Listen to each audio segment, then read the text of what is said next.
কি হলো? এত বেলা হয়ে গেল, এখনো বাজারে আনো নাই? যাও তাড়াতাড়ি বাজারে যাও। এত হাঁটছি, তবেও পথ শেষ হয় না। জানি না, মনে হয় বাজার থেকে ফিরতে ফিরতে সন্ধ্যা হয়ে যাবে। যাই তাড়াতাড়ি করি।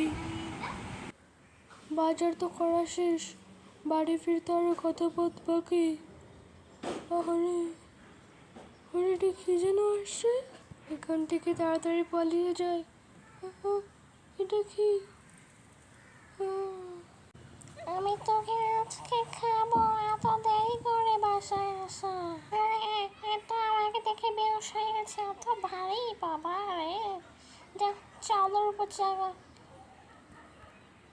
তুলে রাখি, এখন পরে নয়টা খাবো। আমি এত সুন্দর, তবে আমাকে কেন ভয় পায় মানুষরা? মানুষরা তবে তো আমার মতো এত সুন্দর পেতনিকে ভয় পায়। যা গিয়ে কিছুক্ষণ পর খাবো, এখন পাহারা দিই। আর তোমরা এই ভিডিওতে লাইক এবং সাবস্ক্রাইব করে দেবে, না হলে